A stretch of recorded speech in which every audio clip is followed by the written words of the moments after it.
오늘은 로마서 34번째 시간입니다.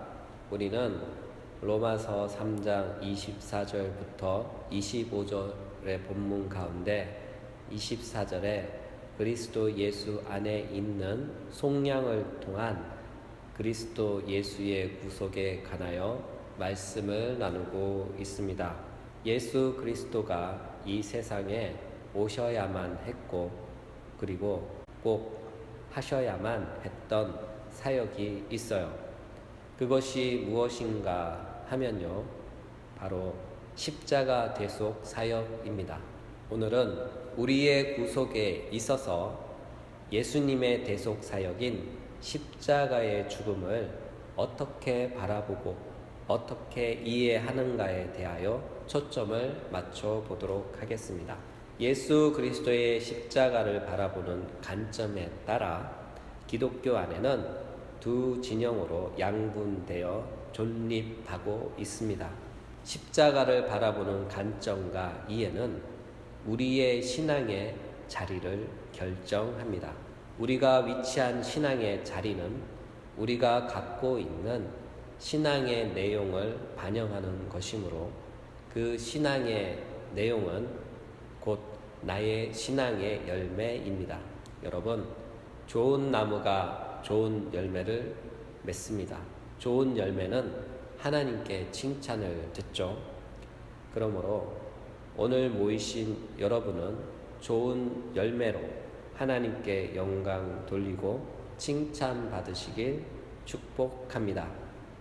오늘의 말씀의 내용은 유태하 교수님의 저서인 삼위일체적 구원론의 앞부분을 상당 부분 참고하여 발췌했습니다. 따라서 좀 더 자세하고 논리적인 내용을 알고 싶은 분들은 책을 참고하시면 좋겠습니다. 오늘의 요점은 말씀을 통해 내 신앙의 현주소를 확인하고 나의 구원의 내용과 신앙의 내용을 점검하며 교정하는 유익한 시간이 되시길 예수님의 이름으로 축복합니다. 기독교 사회 안에는 예수님의 십자가의 죽음에 대한 다양한 의견들이 존립합니다. 그러나 그 다양한 의견들을 추려서 겹치는 것은 없고 분류해 보면 두 진영으로 양분됩니다. 첫째 진영은 펠라기우스의 이해를 따르는 부류이며 둘째 진영은 아우구스티누스의 이해를 따르는 부류입니다. 이 두 분들이 예수 그리스도의 십자가를 어떻게 볼 것인가에 대해 논쟁의 불씨를 던지신 분들이죠. 그 사건의 발단은 이렇습니다. 펠라기우스와 아우구스티누스가 살던 시대에는 의학이 지금처럼 발달하지 못한 사회였죠. 그래서 많은 사람들이 쉽게 병에 걸리고 어떤 병은 한 번 걸리면 별다른 처방 없이 죽어야만 했습니다. 이와 같은 사회에서 면역력이 약한 노인이나 어린 유아나 아이들 같은 경우는 말할 것도 없겠지요. 이런 배경 하에서 기독교 사회에 심각한 문제가 되었던 것이 몇 개 있었는데 그 중에 하나가 바로 유아의 죽음에 대한 이해였어요. 경건한 기독교 신앙의 가정에서 태어난 유아들이 죽으면 그 유아들은 구원을 받는가 아니면 구원을 받지 못하는가 하는 것에 대한 물음이었죠. 보편적으로 볼 때 구원은 복음을 듣고 성령의 역사하심 가운데 예수 그리스도를 인격적으로 만남으로 이루어집니다. 그 결과 예수 그리스도를 구원자로 나의 주님으로 영접하는 것이죠. 그런데 유아기 상태의 아이들 또는 태중에서 자라나는 아기들이 갑자기 예기치 못한 상황에 맞닥뜨려 죽는다면 아직 복음을 듣지도 못하고 혹 듣는다 하여도 인지할 능력이 없었으며 그 결과 인격적인 만남도 신앙 고백도 할 수 없었기 때문에 과연 그 아이들은 어떻게 되는가 하는 것이죠. 그래서 그 당시 기독교 사회에 던져진 질문이 이거예요. 유아기 상태에서 죽은 아이들의 구원 문제는 어떻게 되는가 하는 것이죠. 이런 배경 하에서 펠라기우스가 목회하던 로마의 한 도시에 임신한 한 여성이 있었는데, 그 여성이 펠라기우스에게 한 통의 편지를 썼어요. 그 편지의 내용이 무엇인가 하면요, 앞으로 태어날 자신의 아이가 죄로부터 자유한 존재인지 아니면 죄 아래서 태어나는 존재인지에 대한 질문을 했어요. 임신한 이 여성에게 있어 이와 같은 질문은 굉장히 중요한 문제였죠. 왜냐하면 이 질문은 아기를 위한 모든 엄마들의 마음이 아니겠습니까? 그렇죠? 어쩌면 이런 질문은 예비 엄마로서 당연한 걱정이었던 것이죠.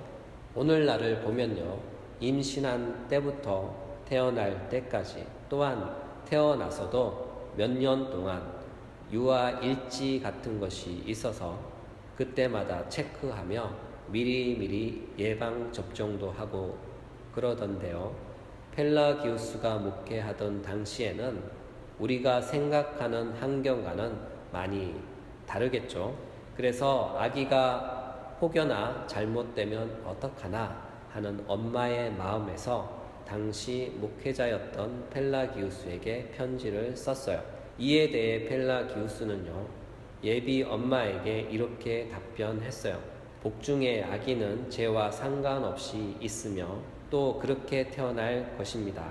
목회자로부터 이와 같은 답장을 받는다면 예비 엄마에게는 아마 큰 기쁨과 위로가 되겠죠. 그런데요, 현실은 그렇지 않아요. 그래서 그것이 문제가 된 것이죠. 그것이 무엇인가 하면요, 펠라기우스가 보는 인간을 이해하는 관점이에요. 펠라기우스는요, 인간을 이해하기를 매우 낙관적으로 이해했어요. 그의 낙관적 이해는 7가지로 요약해 볼 수 있는데요, 내용별로 묶어보면 3부분으로 나눌 수가 있어요. 첫째, 인간의 의지는 하나님의 도덕적 요구인 율법을 수행하는 데 있어 무능하지 않으며, 더 나아가 하나님의 율법의 모든 요구를 수행하여 스스로의 의지로 구원을 할 수 있는 힘을 갖고 있다는 것이죠. 이에 대해 성경의 가르침은요, 무엇일까요? 성경은요, 이렇게 답합니다. 로마서 3장 23절, 모든 사람이 죄를 범하였으며 하나님의 영광에 이르지 못하더니. 성경은요, 분명하고 선명하게 말씀하시죠. 모든 사람이 죄를 범하여 하나님의 영광에 이르지 못한다고. 또 시편에서도 비슷한 말씀을 하고 있어요. 시편 51편 5절, 내가 죄악 중에서 출생하였으며 어머니가 죄 중에서 나를 잉태하였나이다. 열왕기상 8장 46절, 범죄하지 아니하는 사람이 없사오니. 그렇죠. 성경은 분명히 사람은요, 누구나 다 죄에 묶여 있으며 죄 가운데 잉태되고 죄 가운데 출생한다는 것입니다. 그렇기 때문에 사람은 누구나 예외 없이 다 죄인인 것입니다. 성경적 대답은요, 아담 이후에 태어난 모든 사람들은 다 예외 없이 죄인이다는 것입니다. 따라서 펠라기우스의 인간에 대한 첫 번째 이해는요, 틀렸다는 것이죠.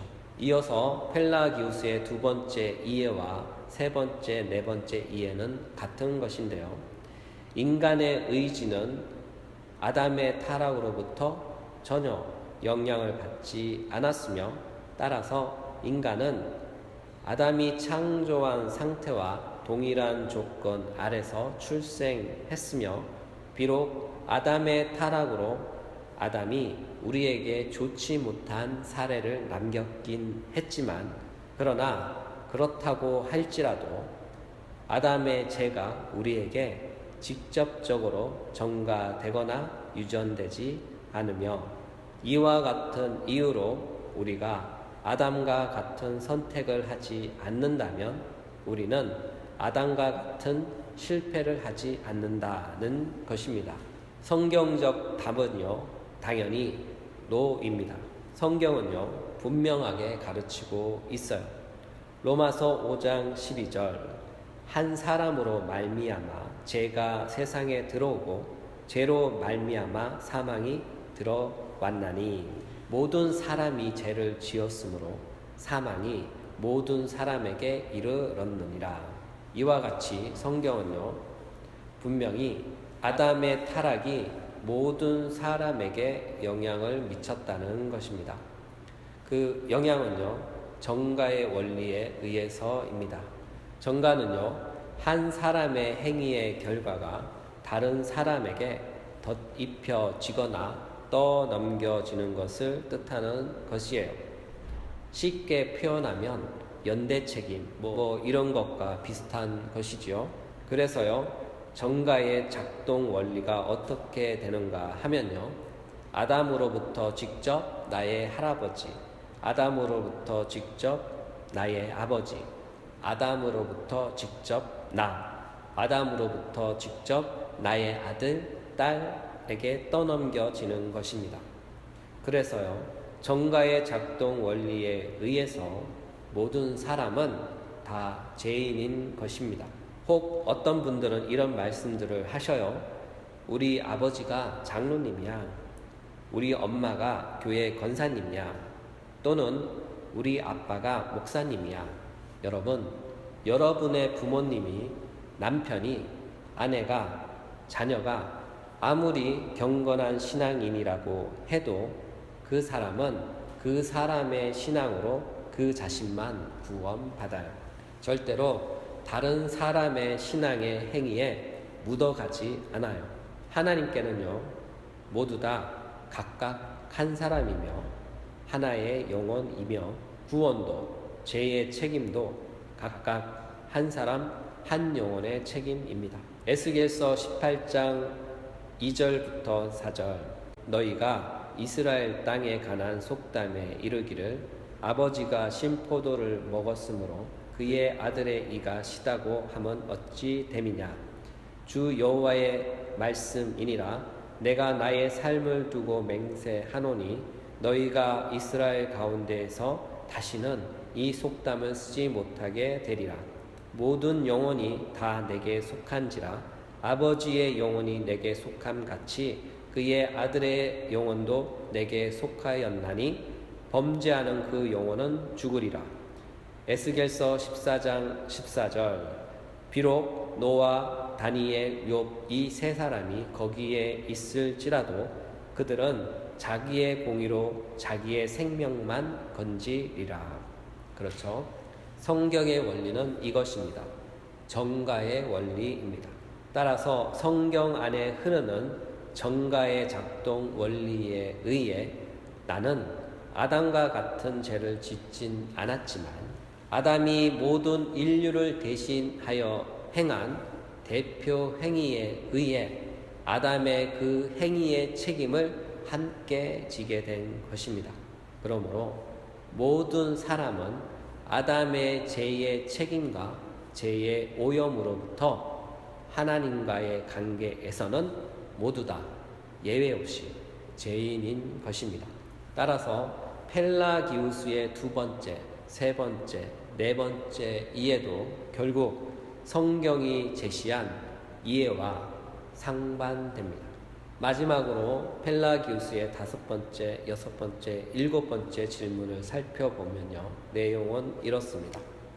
인간의 이성적 능력은 아담의 타락 이후에도 여전히 손상되지 않고 건재하므로 인간은 죄 없이 존재할 수 있으며, 그렇기 때문에 자연 상태에서도 인간의 결단으로 하나님의 명령을 준수할 수 있고, 또한 모든 죄와 단절된 행위도 할 수 있고 그 절정은 그 순간으로부터 완전함을 유지한다는 것입니다.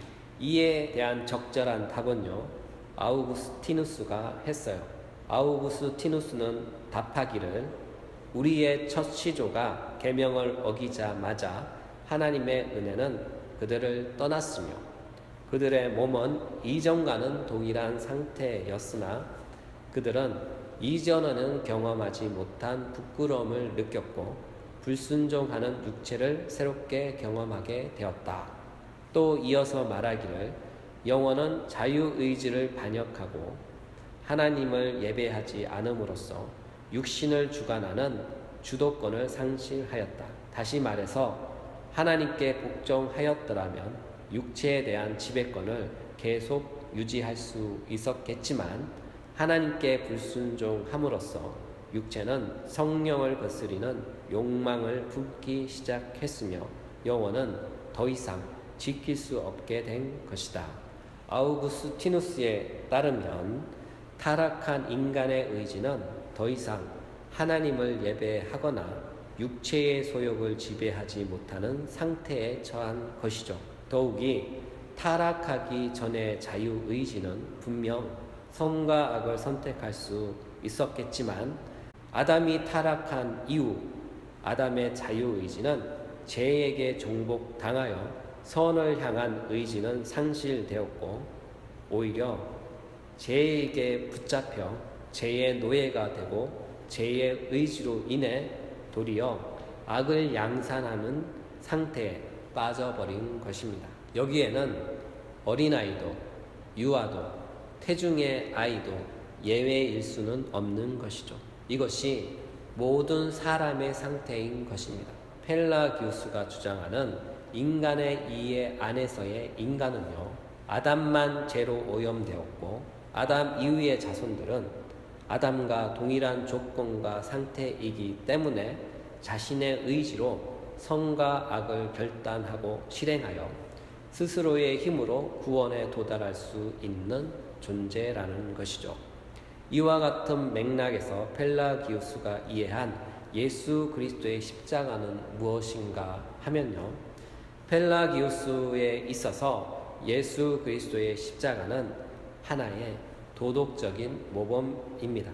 죄를 지으면 이렇게 끔찍한 결과로 이어지므로 아담이 지은 죄의 심각성을 일깨워주고 너희는 아담처럼 죄를 짓지 말고 예수님처럼 하나님의 말씀대로 선하게 살아라 하는 격려와 하나님을 향한 선을 독려하여 선한 삶을 사도록 동기부여를 해주는 것입니다.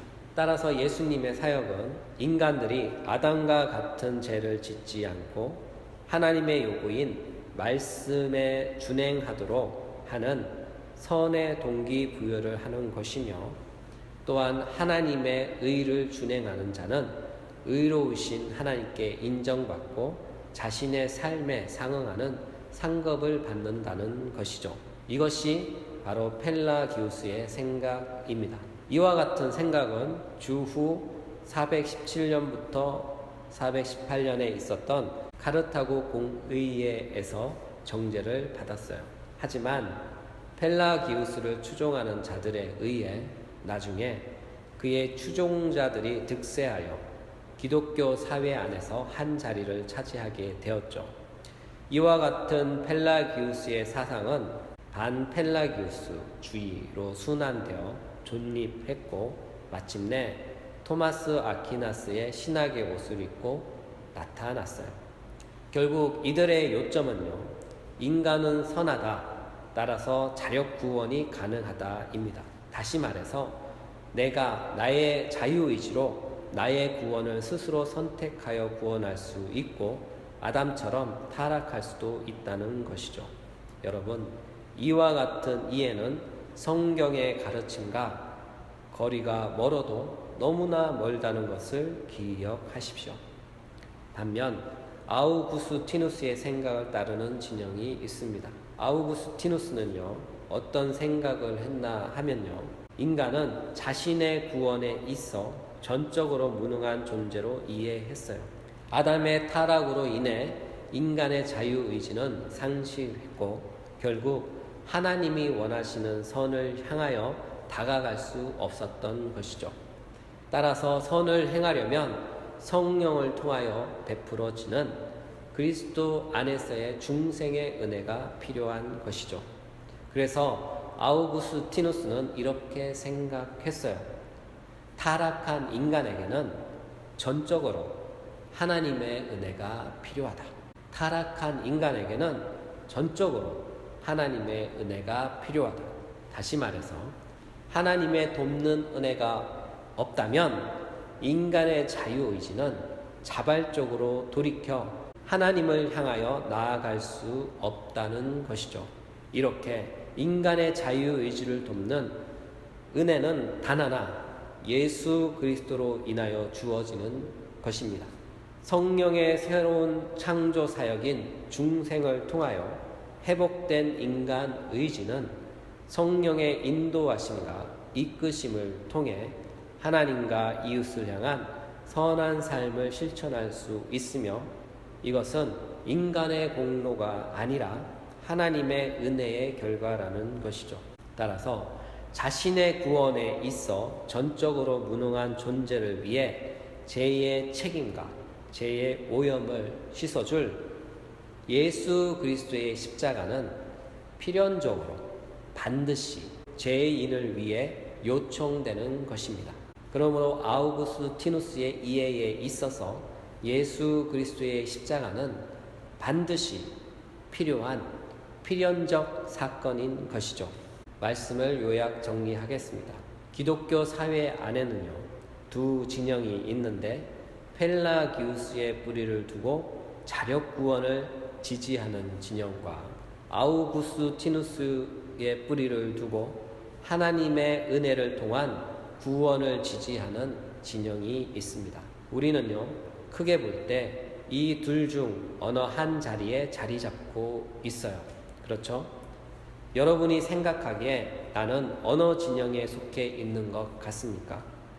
비록 아담은 타락했지만 나는 아담과 같지 않기 때문에 내게 주어진 자유의지를 통해 스스로 구원을 선택하여 완전한 구원에 이를 수 있다고 생각하십니까?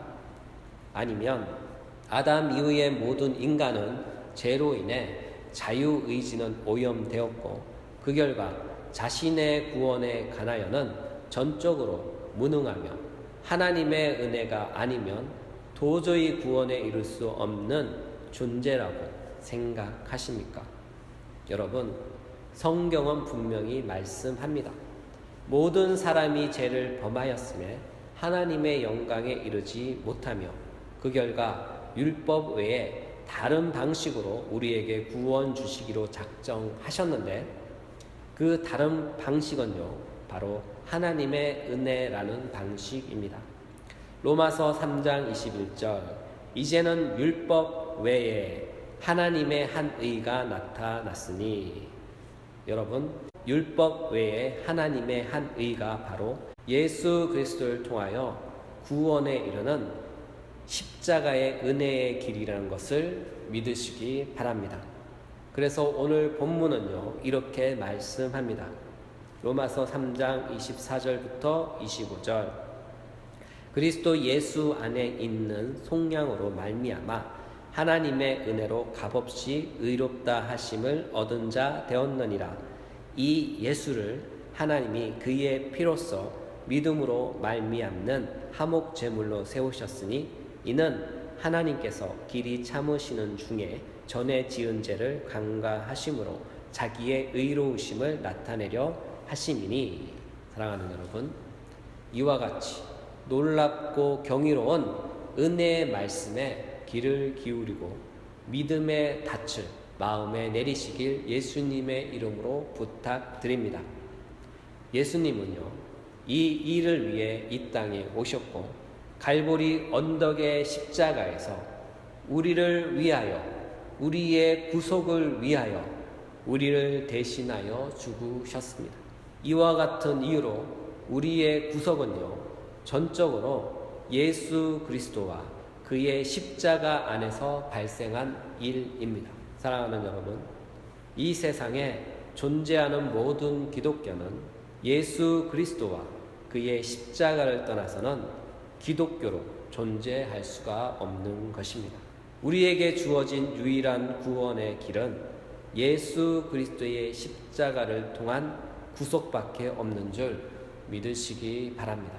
사랑하는 여러분, 오늘의 말씀을 기억하면서 우리는 우리의 자리를 점검하고 혹 나의 자리와 구원의 이해에 있어 오류가 있거나 왜곡된 부분이 있다면 이 시간 성령이 주시는 은혜와 결단으로 오류를 교정하고 왜곡을 바로잡으시길 예수님의 이름으로 축복합니다.